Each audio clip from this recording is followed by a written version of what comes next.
Greetings, fellow YouTubers. Irv Lindsay here. How you doing? I want to make this a one-take video where I don't have to edit it because that makes my life so much easier when I can go from the camera to the upload, no time at all. Alright, so let's jump to it. A while back, I bought this book, Weird Ohio. I'll leave a link in the description down below if you want to buy this book. It is still in print. I didn't think it was, but it's still in print. You can get it. Amazon sells it. It's around 15 bucks. Not bad. The hardcover copy. This is like something you'd have on your coffee table. It's one of those type of weird books. It's not something you're going to read through, but I thought it would give me some video ideas of places to go branching out of Cincinnati. Day trips, if you will.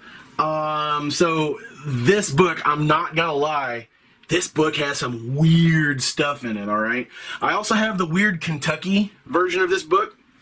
Maybe if this video is viewed and liked, I'll do more. If not, we'll just move on and I'll never do one of these again. Alright, so I've picked out a few things. There's a lot of weird stuff. Alright, so the City of the Dead, Mound City, just outside Chillicothe. Hey, I think this is one of the few places in this book I have been to. So in Ohio, as you guys may know, we've got lots of mounds here. Not far from Cincinnati is Fort Ancient, which is one page over from City of the Dead. City of the Dead's the Hopewell culture. It's a necropolis. I didn't know that. What is a necropolis? A City of the Dead. It is a great burial place. I don't think we know why. I think the speculation is that that's just where it was like a graveyard. It was just where they buried all their people in one place.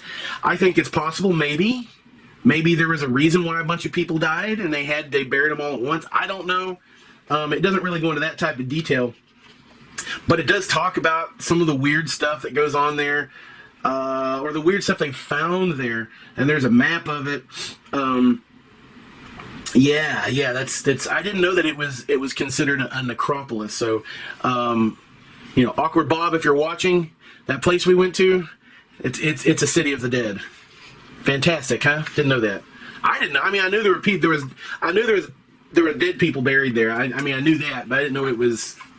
That's basically all it was. Alright, so you flip around, there's another section about fabled people and places.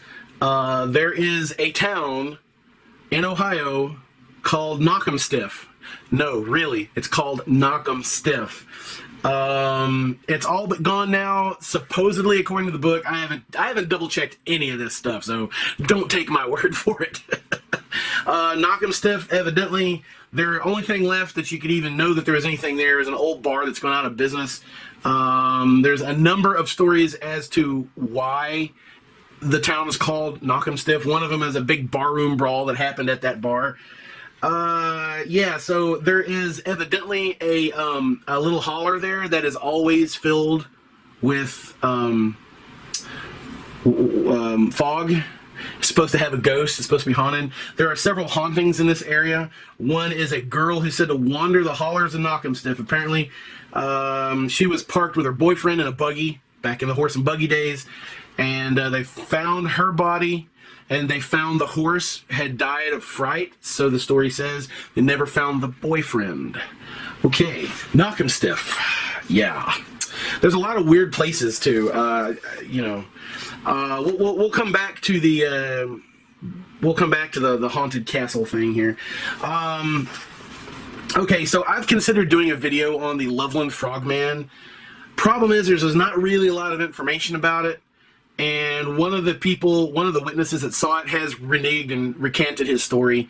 Nonetheless, there is a story of a giant frogman that has seen by a couple of different individuals leaping across the road.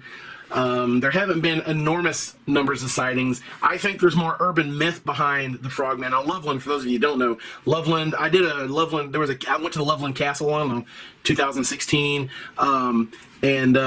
that's Loveland. It is north and east of Cincinnati. But anyway, there's not a lot to the story. I'm not sure it'd make for a good video, but look it up. It's interesting. And of course, there is supposedly a Lake Erie monster called Bessie. Kind of like the Loch Ness Monster. Does anybody know about this? Bessie, the Lake Erie monster. And of course, the Mothman. If you've seen the Mothman movie that was out, I don't know, was it 10 or 15 years ago? I used to live in West Virginia, and I used to live in that corridor from Huntington that goes into Charleston, the state capital. I think it's I-64. I used to drive all those back roads and the freeway and all that, and I never saw anything like that. All right, I lived there for almost 5 years. Never saw anything like that. Yeah. So let's go back to this castle. Let me find it. Nope, that's not it. There we go. All right, so there is a castle, and because I said I was doing an unedited video, naturally, my wife texts me. Okay, so there's a castle in Cleveland on Franklin Boulevard, or there used to be. This book is well over a decade old now, and I have tried to look up a few places and a few interesting places that were, you know, within a reasonable driving distance. That's my problem. I really don't have the money to be making long day trips, you know, gas prices being what they are. And a lot of the places I thought, well, I could go there. That's, you know, that's only like an hour away.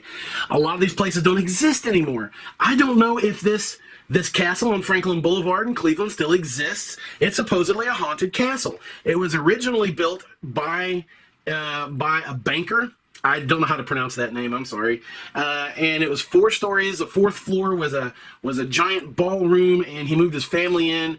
And pretty soon, this entire family, within let's see, when was it built? Does it say when it was built? 1881.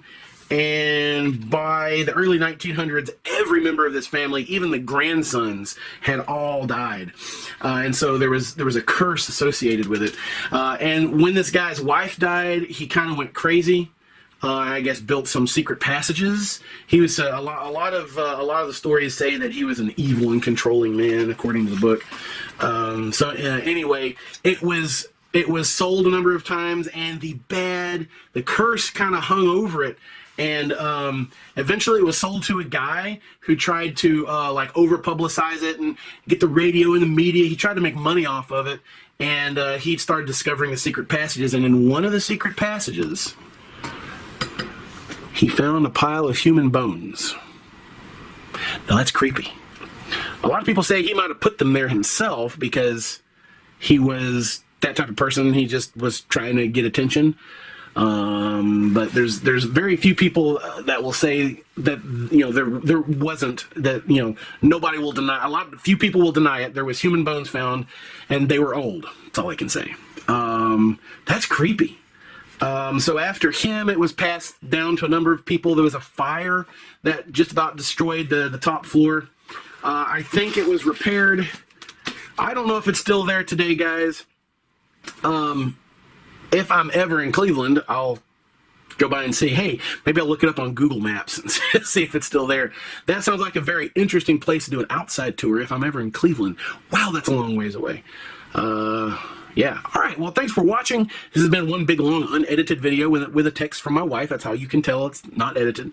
Thanks for watching, everybody. I appreciate it. Everybody, link to the book is in the description below if you want to check it out. It's a very interesting book. It's not that expensive either.